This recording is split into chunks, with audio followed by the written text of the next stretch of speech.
It is finals time here, yes, for the $300 minimum 4v4 Search and Destroy here on January 2nd. We're hopping things off here in round number 1 on London Docks between Sqium and the boys of Westar. Of course, we just got to witness Westar winning their last series in a 2-1 fashion versus the guys on pure talent, consisting of guys like Tarzan, Attract, and Holly Diz, Rice One, etc.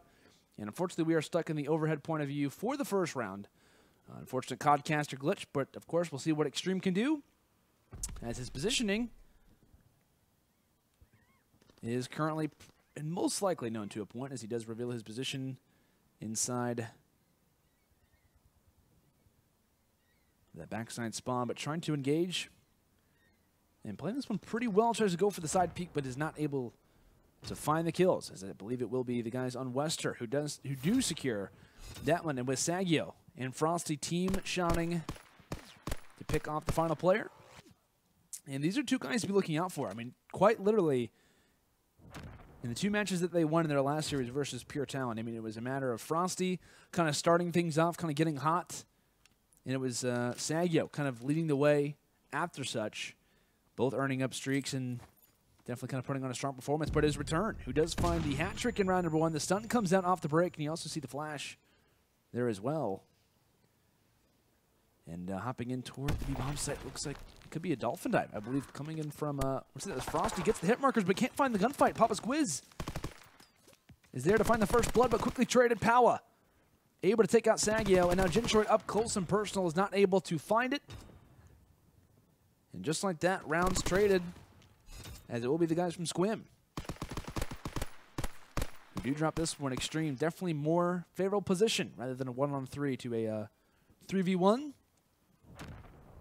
But able to make it work as they successfully hold that B-bomb site. And when it comes down to the guys on Sqium, I've heard of a few of these particular players. Most likely I've heard of Squiz, heard of Nimbo's name, and also I've heard of PoWuh probably most.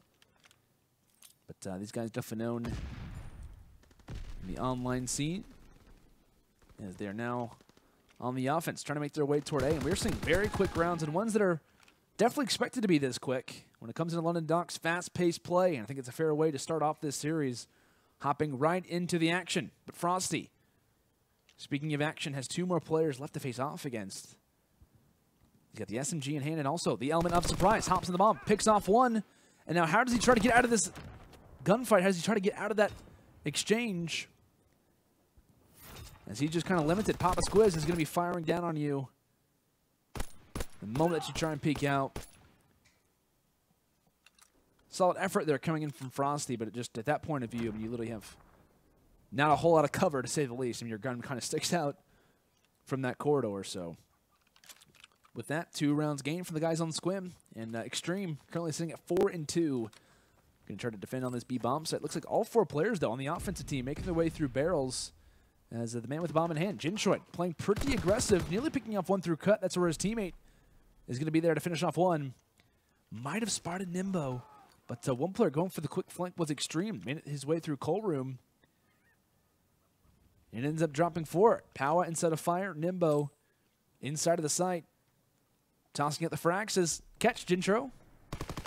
However, Jintroid not able to successfully catch that one.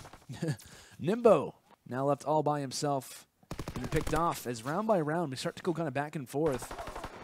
As both these teams definitely playing pretty aggressively, and I like the kind of early aggression that we're seeing from Sqium. I mean, this is already a fast-paced round, but they're kind of just throwing themselves at the enemy, kind of playing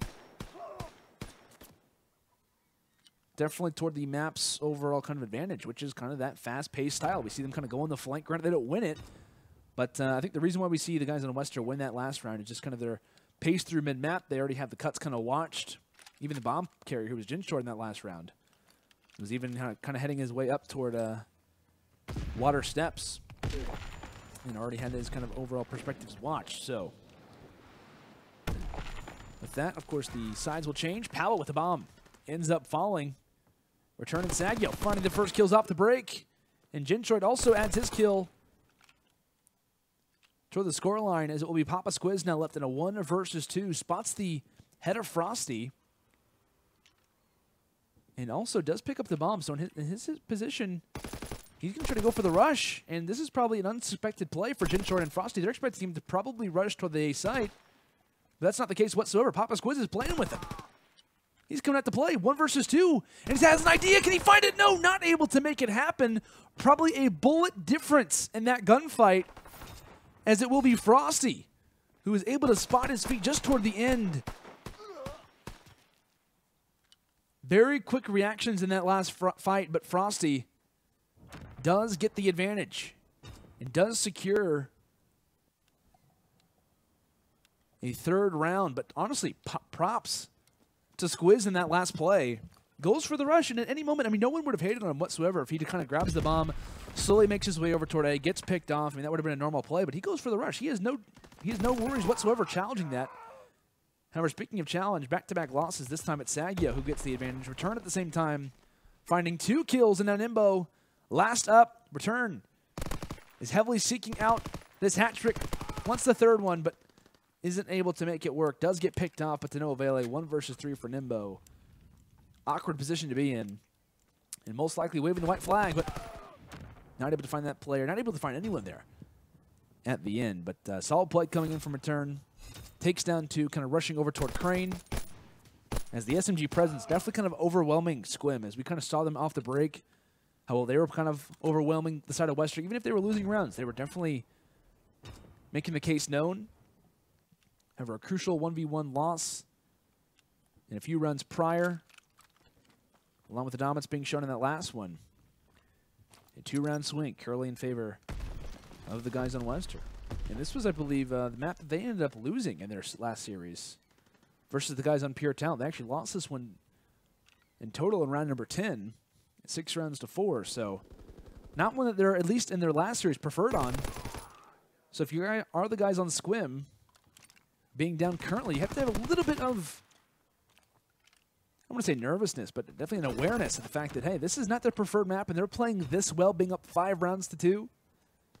I mean, we have USS Texas for map 2 and Arden Forest for map number 3. Didn't get to see them play USS Texas, but in Arden Forest, that was the map to kind of close out their last series, and they won that one 6 rounds to 2. So they're very confident when it comes in Arden Forest. We talk about their offensive plays, so if you're in Sqium's point of view, you're probably thinking, hey, if we win London Docks, we're in a pretty good spot because we haven't seen them play USS Texas, or at least we're not really, and in their minds, they probably didn't watch the last series, depending on how fast that theirs got over, but in the overall scheme of things, if you're in Westar, as the flare kind of comes in to blind PoWuh there for a moment, you have to be at least a little bit nervous when it comes to the overall scheme of the series, how things could definitely start to line themselves out. Frostyy's already got streaks. He's got the bomb as well. And he's in a 1-on-2, and honestly, if he can pick off one, we'll see who has Mountain. It looks like Nimbo does not, PoWuh does. So with the streaks, he'd at least gain a line sight on one player, and this is the one he'd prefer not to find it on, but regardless, Nimbo is there to pick him off. He's a 3rd round gained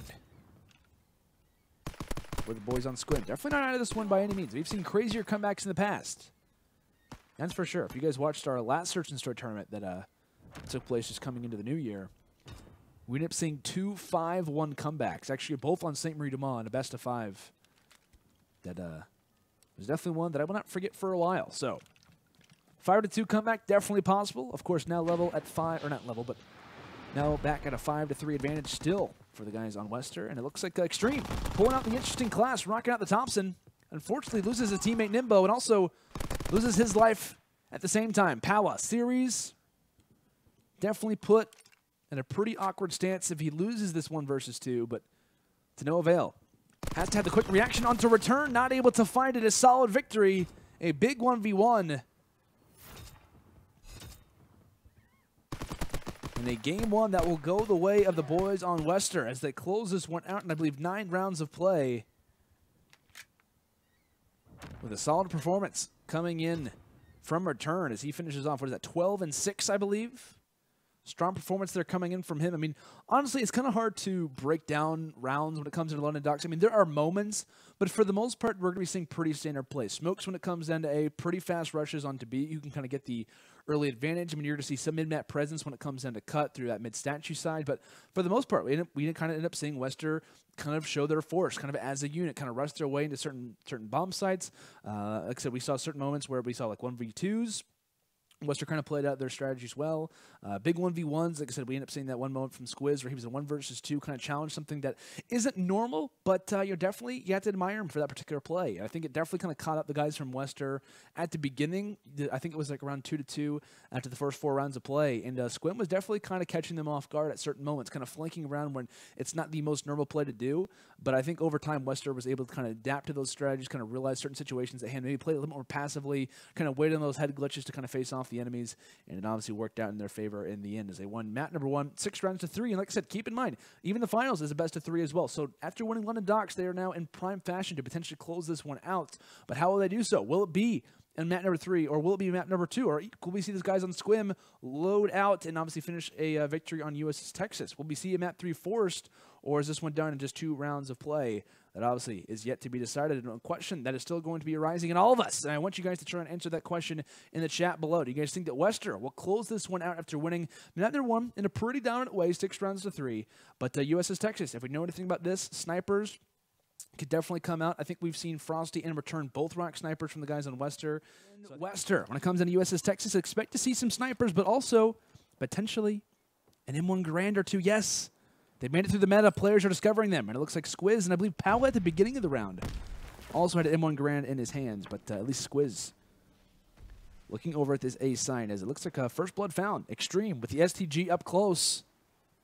The variant, which of course makes it look a little bit different in that kill feed for those who could be a little bit confused, but offensive team had a disadvantage making their way toward this B bomb site, but I believe Frosty not able to kind of join the fight along with his 2 teammates because of the fact of having the sniper rifle at a long range. He's going to have to watch over his teammate. As Jintroid still trying to get his objective down, but being in an awkward spot, this is kind of a standstill, and the defensive team has no worries about this, but PapaSquizz reveals his position. At the same time, Nimbo does as well. 2 kills found in quick succession. Offensive team now with the advantage, but not as far as the time is considered. Making his way forward, Extreme, able to find a big kill into Jintroid. Granted, he got the timing. And now Frosty has to come down from his higher up position to grab the objective.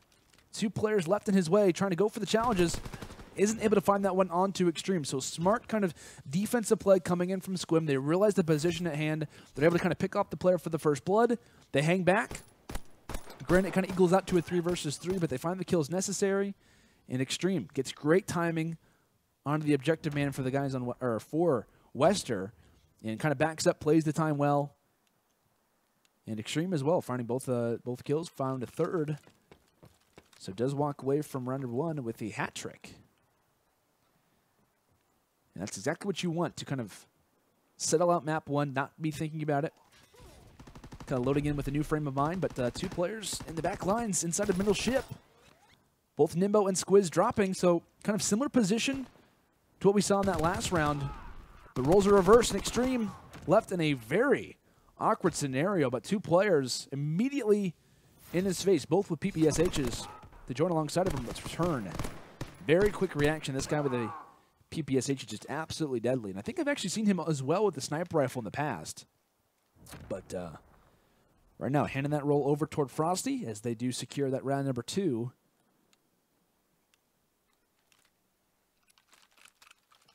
And now we're going to be taking a look here at the offensive team yet again. Jintroid, normally the guy with the bomb in his hands, continuing on here on USS Texas. Most likely has Frosty above him, but no. Tosses up the smoke, so this is a bait. Sqium, does he bite is the thing.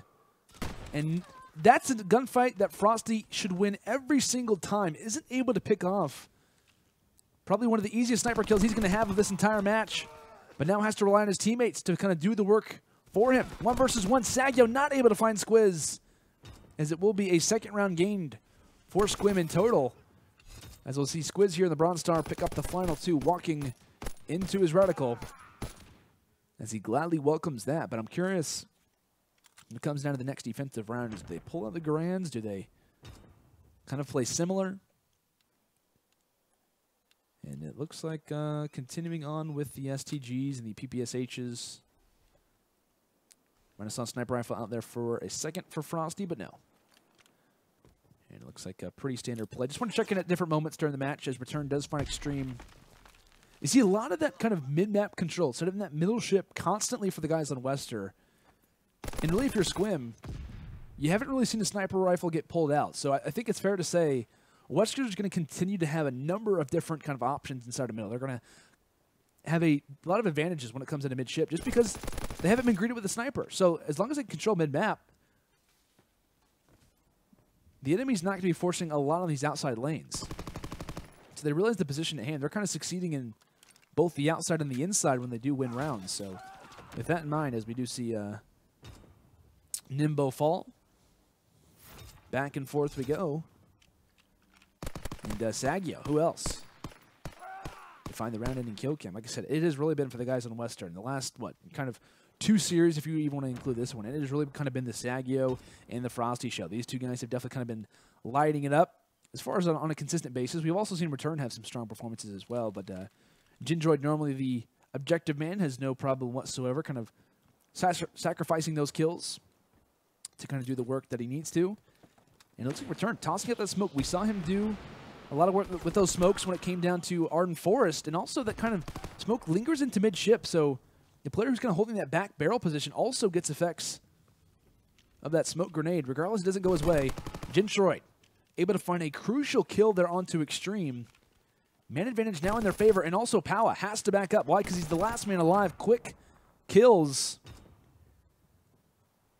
And Westar, a very well-executed round as you see SSaggioo kind of greets PoWuh, who was already tagged up by the teammate on the opposite end of the map. I believe that was, I'm going to say that was from Frostyyy. As they just kind of walk through that round. Granted, we obviously saw Return toss out the smoke and isn't able, rather, to kind of escape with the first blood. But regardless, his teammates pick up the pace. As it looks like PapaSquizz and co. making their way toward the A side. Yet to see a plant go down. And not unorthodox whatsoever when it comes down to USS Texas. I would say maybe it's a little bit unfamiliar, but not crazy enough to really be bringing it up as a stat. But regardless, PapaSquizz trying to get the first plant of the game underway. Frostyyy, as well as Jintroid, holding those backside head glitches, and I believe SSaggioo coming from the flank. Does the work he needs to, but thank you very much for walking into my reticle, says PoWuh. SSaggioo and Extreme, 1 versus 1. And SSaggioo spots him. Can he win the gunfight? And yes, a big victory going the way of Westar, as they are now up 4 rounds to 2. And I believe along with that final kill, that might have been an ace for SSaggioo. Phenomenal play. Coming in out of that round number 6, it looked like it was going to go Sqium's way for a moment. They make their way toward the A site, but it does not work out successfully. And just like that, you see SSaggioo fully streaked out 10-2 right now. As we've seen, like I said, him and Frostyyy take their turn as the lead kill getter and the top fragger.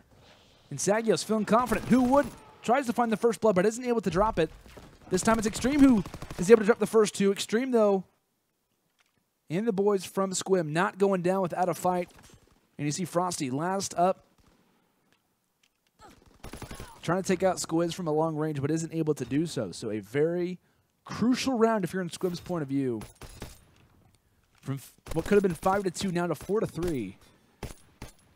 Makes a huge difference, of course, in the best of 11 rounds. 1st to 6, of course, does secure. For those who might be new to searching the stream, most of you probably aren't, but for the newer fans at home,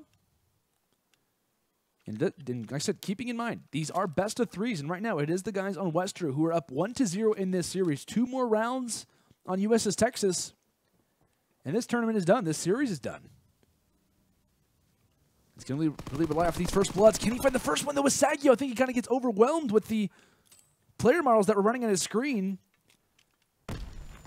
And Frostyyy tosses out the nade. It only affects himself and realizes that PoWuh's on the bomb site and gives his position away. So PoWuh realized that, hey, I can probably back up, but before we can even do that, Frostyyy finds one, tags up a second. And Jintroid pulling out the sniper rifle. We've not seen this play come out of this man. This is the guy who usually rocks the objective.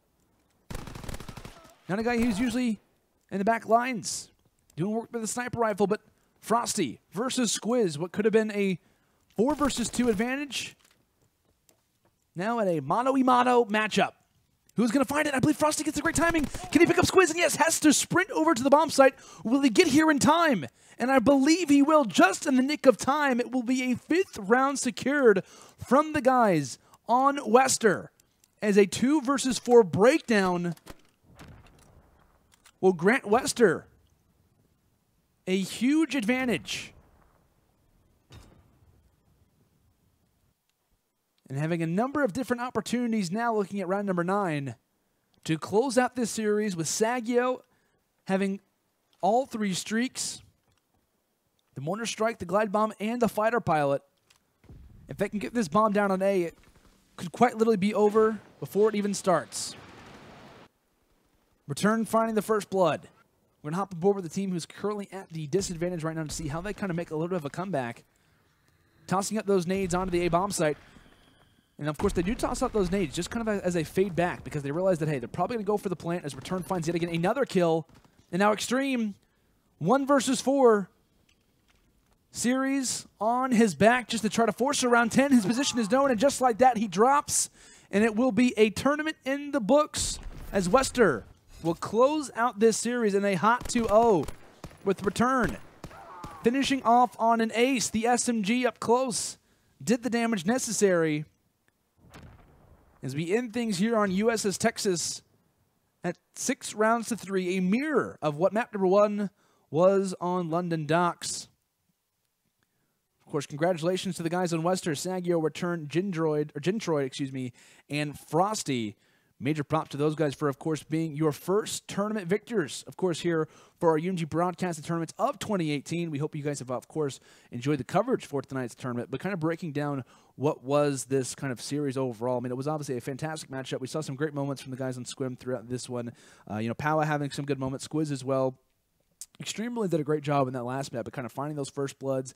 We talked about one of the kind of earlier rounds when I believe it was the guys on Westar who were trying to get the bomb down on B. I mean, he was just constantly being a nuisance, kind of finding kills onto the bomb site, kind of backs up. They play very passively, and they play kind of things very patient in their early defensive rounds. It kind of worked out for them. I know we kind of talked about their interesting plays in round number 1 with pulling out. I think at the beginning they were planning on pulling out 2 M1 Garands. I'm not sure if it was the Codcaster glitching up because the other player was ADSing, so not sure with that. But like I said, M1 Garands definitely kind of in the meta, at least when it comes into respawns right now. For a lot of highly competitive teams, players are even saying it's just ban it outright because of how good it can really be. But of course, when it comes into search and destroy, yet to kind of make its way amongst this particular community. But still, obviously saw some really solid play from Westar. We see SSaggioo kind of continued to play very, very solid throughout this entire series, this entire tournament, rather. Him and Frosty were kind of the all-stars when it came down to this particular group, and definitely kind of played their roles very well. I know this group, Westar, has kind of played in a few other tournaments. They obviously played in a 4v4 Search and Destroy, I believe, a few nights ago, where they finishing second behind Blue, which is like Johnny's team, Stamina and whatnot. And that might have been Prime, I believe, sorry. But still played very, very sound and ended up losing that tournament in second place. But they've kind of shown their way in Search and Destroy. They've kind of shown that they can be at the top when it comes down to certain tournaments, and obviously showed their way when it came down to this one. Kind of closing things out pretty easily, I think it's fair to say. In the grand finals, winning back-to-back maps in a 6-3 fashion. But I think in total, like I said, you have to give massive props where it is due. And I think SSaggioo, for me, is definitely the MVP of tonight's tournament. Kind of had countless strong performances. We saw Frosty kind of lead the way at the beginning, but it's about how you close things out. And it was kind of SSaggioo who kind of grabbed that torch, kind of continued on, and I believe ended up with streaks there on USS Texas as well. Like I said, it was kind of like the guys from Westar over time as they developed strategies, and you obviously saw them adapt and kind of edit those strategies throughout different moments, especially on Arn Force and their offensive plays. I mean, it was a matter of kind of them grabbing momentum and just kind of taking it. And then also, I think one thing that doesn't really go to notice when it comes to Search and Destroy is the ability for players who are on streaks to stay alive, right? It's the ability for them to kind of play their life, kind of allow the, whether they are the bomb planter or to do whatever. I mean, they were having some moments, I believe it was on St. Marie du Mar, or I can't remember what map it was, but you saw different moments where they kind of hand the bomb off to a different player. And that's been a lot of the issues that I've seen with certain Search and Destroy teams who even kind of make mistakes like this where they have one guy who kind of plays the objective, and that's all he does. The other guys don't really even want to touch the bomb. They don't even, kind of even want to be a part of it. And I think with this group, you saw that be different because they were willing to kind of allow the player who was on streaks to maybe grab the bomb. They kind of play around him, which is already a smart strategy in itself to keep the most important guy alive on the map. And then, like I said, in certain teams, you kind of see certain guys not really want to grab the objective. Like I said, they're near streaks, but they just kind of want to play for kills just because they realize that they could be first-blooded or whatever it may be. But like I said, this Westar group, they're very talented, overall solid group of guys. I know we ended up seeing, I believe it was Jintroid kind of lead the way, kind of grab the objective a lot for this team, and I believe normally they kind of play with Tiny, at least in the Search and Destroy matches that we've seen in the past. So curious to see the Westar group. Could be, like I said, one of the more talented Search and Destroy teams who kind of guide their way throughout the World War II season. Like I said, who knows? Like I said, we've seen groups like Season.